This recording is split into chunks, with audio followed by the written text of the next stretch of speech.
आगाज में जिक्र वज़ीर आज़म शहबाज शरीफ का, जो कहते हैं कि आज आइन का संगीन मजाक उड़ाया जा रहा है। उन्होंने कहा कि अदलिया के इख्तियारात की धज्जियां उड़ाई जा रही हैं। एक लाडला किसी अदालत के सामने पेश नहीं होता, वो अदलिया का मजाक उड़ाता है। इसने कानून और आइन को रद्दी की टोकरी में डाल दिया है। लाडले को रात के अंधेरे में जमानतें मिलती हैं। इत्तेहादी जमातों ने रियासत को बचाने के लिए अपनी सियासत दांव पर लगा दी। बहुत हो गया, पुलों से पानी बहुत बह गया। लाडले को पाकिस्तान के साथ खेलने की इजाजत नहीं दी जाएगी। वजीर आज़म कौमी असम्बली में इजहार ख्याल कर रहे थे। इस आइन को, इसका संगीन मजाक उड़ाया जा रहा है। जो अदलिया के इख्तियारात हैं उसकी जनाब स्पीकर धज्जियां बिखेरी जा रही हैं। एक लाडला किसी अदालत के सामने पेश नहीं होता, उसको आनन फानन रात के अंधेरे में जनाब स्पीकर उनको मुख्तलिफ अदालतों से एक्सटेंशन मिलती हैं। वो अदलिया का मजाक उड़ाता है। एक सिटिंग खातून जज के बारे में चंद माह पहले उसने क्या कहा, वो अल्फाज जुबान पर नहीं आ सकते, लेकिन किसी ने उसका नोटिस नहीं लिया। जनाब स्पीकर, इस कौम की बेटी को अगर चांद रात गिरफ्तार किया जाता है, किसी ने नोटिस नहीं लिया और कानून और आइन को उसने रद्दी की टोकरी में डाल दिया है, किसी ने नोटिस नहीं लिया। जनाब स्पीकर, इमरान नियाजी ने मुआहदा किया और IMF के मुआहदे की सरीहन खिलाफ वर्जी की और पाकिस्तान को जनाब स्पीकर डिफॉल्ट की नहज पर पहुंचा दिया। जो हमारी इत्तेहादी जमातें इस हुकूमत में हैं, इन्होंने ये फैसला किया अपने ताई, अपने दिमाग और अपने दिल से कि हमने रियासत को बचाने के लिए इन सब ने मिलकर सियासत को दांव पे लगाया। इस लाडले को, पाकिस्तान को खिलवाड़ खेलने की इजाजत नहीं दी जाएगी। बहुत हो गया, पुलों से पानी बहुत बह गया। वज़ीर आज़म शहबाज शरीफ ने कहा है कि आज इदारों के खिलाफ जिस तरह की बातें हो रही हैं, 75 साल में ऐसा नहीं हुआ। आज हिंदुस्तान से ज्यादा और कौन खुश होगा। आर्मी चीफ को लगाने का इख्तियार वज़ीर आज़म का है, लेकिन काबीना के मुशावरत से फैसला किया गया कि जनरल आसिम मुनीर को पाकिस्तानी फौज का सिपा सालार बनाया जाए। उनका मजीद कहना था कि इसी तरह ज्वाइंट चीफ्स ऑफ स्टाफ की तकर्री का फैसला हुआ। ये दोनों फैसले मेरिट पर थे। स्पीकर, अभी चंद माह पहले 26 नवंबर को पाकिस्तान के नए सिपा सलार का चुनाव हुआ, 29 नवंबर को, और साथ ही chairman joint chief of staff का चुनाव हुआ। जनाब स्पीकर, मैं बिला खौफ तरदीद मैं आपके सामने ये बात करना चाहता हूँ, उस खुदाए बुजुर्ग बरतर को गवाह बनाकर, कि मैंने अपने साथियों के साथ पूरी मुशावरत में काबीना से हटकर पूरी मुशावरत के साथ, हालांकि मुझे ये बात करनी नहीं चाहिए, लेकिन there is no harm if I mention it for your kind consideration, कि वो इख्तियार प्राइम मिनिस्टर का है। उसके बाद हमने फैसला किया कि जनरल आसिम मुनीर को पाकिस्तानी फौज का सिपा सलार और जनरल साहिर को chairman joint chief of staff बनाया जाए। जनाब स्पीकर, मैं आपको ये कह सकता हूं कि ये दोनों फैसले 100% मेरिट पर थे। सबसे सीनियर मोस्ट आसिम मुनीर हैं और उसके बाद जनरल साहिर। इस वक्त इस्लामाबाद में तहरीक इंसाफ के रहनुमा मीडिया से गुफ्तगू कर रहे हैं। जो तारीख है उसको डिले कर सकती है या नहीं, उस केस के लिए अगर कोई है तो कानूनी कार्रवाई, कोई रिव्यू, कोई मैटर उस रेज होगा तो हम देखेंगे। फ़िलहाल उसका कोई इस केस से रेलेवेंस नहीं है। कल के लिए बाकी समाअत जो है केस में होगी। कल इंशाल्लाह जो बहस है इलेक्शन कमीशन ऑफ पाकिस्तान के वकील साहब वो भी करेंगे, और उसके बाद जल्द हमें उम्मीद है कि चूँकि एक बड़ा क्रिटिकल इशू है, पूरी कौम देख रही है इस केस को, इसलिए उम्मीद यह है कि इसकी जल्द से जल्द फैसला आएगा। जहाँ तक PTI का ताल्लुक़ है, जो भी फैसला आया इंशाल्लाह उसको हम तस्लीम करेंगे। अच्छा जी, दो तीन बातें हैं जो मैं ऐड करना चाहता हूँ।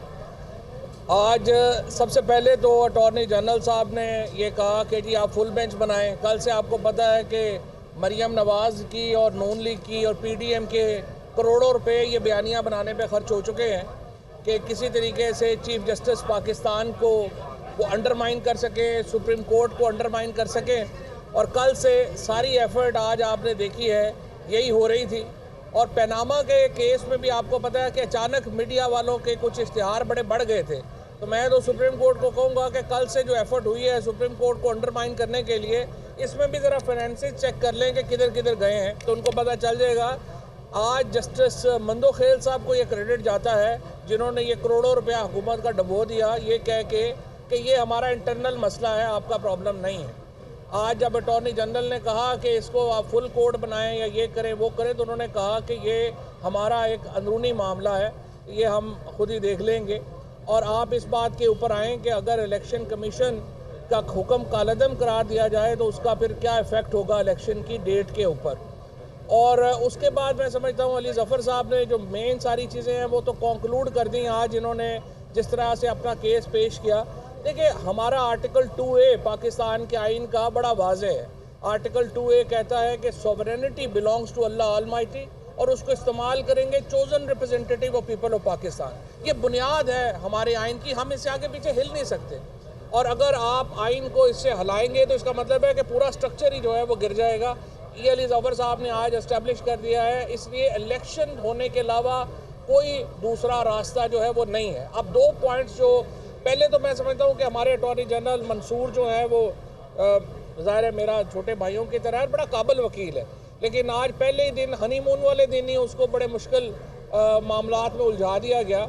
और अगर जजेस ने भी बड़ा कोशिश की कि उनको, लेकिन मुनीब अख्तर साहब के सामने मुझे लगा कि जैसे वो शिकारी की फ्लड लाइट होती है ना, गोश्त खरगोश के ऊपर पड़े तो आंखें चुलिया जाती है, बेचारा ठटर जाता है। आज हमारा अटॉर्नी जनरल का वही हाल था। तो आर्गूमेंट उनके बड़े इंटरेस्टिंग हैं। एक आर्गूमेंट ये है कि देखिए हमारे पास पैसे नहीं हैं।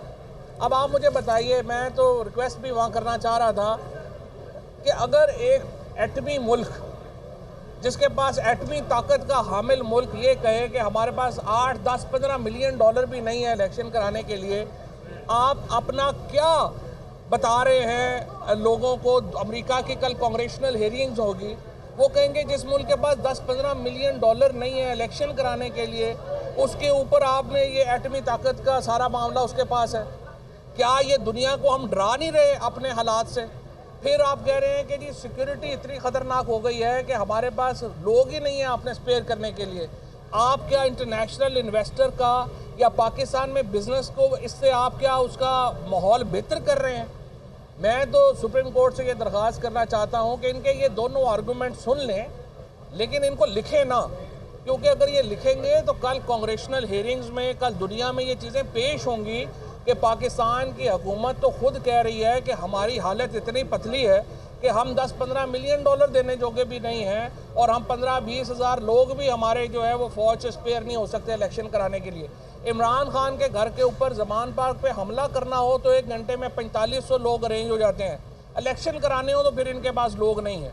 मेरा ये ख्याल है कि बड़ा अच्छे माहौल में और एक कंसेंसस से सुप्रीम कोर्ट आगे बढ़ रही है। हमें सुप्रीम कोर्ट के ऊपर पूरा एतमाद है और सुप्रीम कोर्ट ही वो वाहिद इदारा है जो पाकिस्तान में रूल ऑफ लॉ को बहाल कर सकती है, जो पाकिस्तान में आइन को बहाल कर सकती है। इसके अलावा यहाँ पे मैंने जो फिगर्स अभी हम इंशाल्लाह कल देंगे, एक तरफ कह रहे हैं 20 अरब रुपए नहीं है, दूसरी तरफ जो PTI के लोटे हुए थे MNA उनको और अपने MNAs को 90 अरब, पहले मुझे अंदर था पता था कि 70 अरब रुपया दिया गया, लेकिन अब मैं बाहर निकला हूँ तो पता चला कि 90 अरब रुपए की स्कीमें दे दी गई हैं। 10 अरब रुपया इन्होंने लैपटॉपों में दे दिया है, यानी 100 अरब रुपया तो वो ये दे रहे हैं, तो इलेक्शन कराने के लिए पैसे नहीं है। तो इंशाल्लाह सुप्रीम कोर्ट का हुक्म जो होगा वो आइन के मुताबिक होगा और तमाम इदारों को और फेडरेशन को उस पर अमल करना पड़ेगा। Thank you.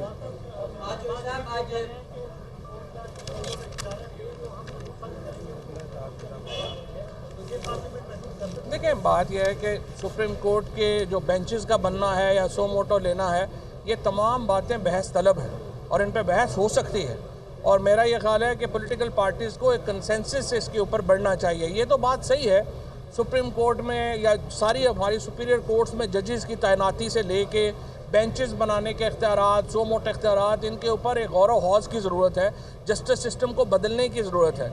لیکن دوسری طرف آپ دیکھیے کہ ہمیں ایک موقع ہوتا ہے ہر کام کا۔ اس وقت اگر سجاد علی شاہ صاحب کو جب 1997 میں ہٹایا گیا تھا، سپریم کورٹ کے زیادہ تر ججز نے ہٹایا تھا، لیکن آج وہ ولن نہیں ہے، سجاد علی شاہ ہیرو ہے، اور جن ججز نے ہٹایا تھا وہ ولن ہے۔ وقت ہوتا ہے ہر کام کرنے کا۔ Welcome back. اہم خبر سے متعلق آپ کو آگاہ کریں، سپریم کورٹ میں پنجاب اور خیبر پختونخوا انتخابات کیس کی سماعت ہوئی۔ اٹارنی جنرل نے انتخابات کیس کے لیے فل کورٹ بینچ بنانے کی استدعا کر دی۔ اٹارنی جنرل نے تحریک انصاف کی درخواست کے قابل سماعت ہونے پر بھی اعتراض کر دیا۔ عدیل وڑائچ نے ہمیں جوائن کیا ہے۔ عدیل، کل تک یہ سماعت تو ملتوی ہو چکی ہے، آج کی سماعت کا حوال کیا رہا؟ آج چیف جسٹس آف پاکستان کے ریمارکس بڑے اہمیت کے حامل تھے، جس میں جب یہ سماعت اپنے اختتامی مراحل میں کی جانب بڑھ رہی تھی تو چیف جسٹس جناب عمر عطا بندیال نے ریمارکس دیے کہ ایک بات تو واضح ہے کہ الیکشن کمیشن آف پاکستان کے پاس انتخابات ملتوی کرنے کا کوئی اختیار نہیں تھا، اور بظاہر ایسا لگتا ہے، چیف جسٹس نے کہا کہ بظاہر ایسا لگتا ہے کہ الیکشن کمیشن کا انتخابات میں تاخیر کرنے کا آرڈر جلد بازی میں لکھا گیا، اور اس میں جو دہشت گردی کو عذر بنایا گیا اور جو فائنینسز کی عدم دستیابی کو عذر بنایا گیا، اس پہ عدالت کی جانب سے اہم سوالات اٹھائے گئے۔ اس میں چیف جسٹس نے کہا کہ دہشت گردی آج کا مسئلہ نہیں ہے، یہ 1990 سے چلا رہا ہے۔ ان حالات کے باوجود انتخابات ہوتے چلے آئے، بڑے خراب حالات میں بھی، جب سیاسی رہنماؤں نے قربانیاں دی، پیپلز پارٹی ANP نے بہت سے رہنماؤں کو کھو دیا، تب بھی انتخابات ہوتے رہے۔ جناب جسٹس اعجاز الحسن کی جانب سے کہا گیا کہ ایک جانب کہا جا رہا ہے کہ فائنینسز اویلیبل نہیں ہیں، تو دوسری جانب اس طرح کی خبریں سامنے آئیں کہ جو لیپ ٹاپ سکیم ہے اس کے لیے 10 ارب روپے مختص کیے گئے۔ پھر فواد چودھری جو ہیں وہ اپنی نشست سے کھڑے ہوئے اور انہوں نے کہا کہ ترقیاتی فنڈز کے لیے 70 ارب روپے جو ہیں وہ مختص کیے گئے ہیں۔ تو یوں جج صاحبان نے کہا کہ 80 ارب روپے کا تو ابھی سے ہی بندوبست ہو گیا۔ اس کے علاوہ IMF کی کنڈیشنز بھی جو ہیں وہ زیر بحث آئیں، اور اس میں اٹارنی جنرل نے کہا کہ IMF کی جانب سے انتخابات کے حوالے سے کوئی قدغن نہیں لگائی گئی، لیکن 170 ارب روپے کی کلیکشن کا جو ہدف ہے وہ دیا گیا ہے، تو جس پر جناب جسٹس منیب اختر کی جانب سے یہ کہا گیا کہ جو محصولات کا ہدف ہے اس کو تو آپ جتنا مرضی بڑھا لیں، آپ 200 ارب روپے تک لے جائیں، تو یہ مسئلہ تو دل بہت شکریہ آپ کا۔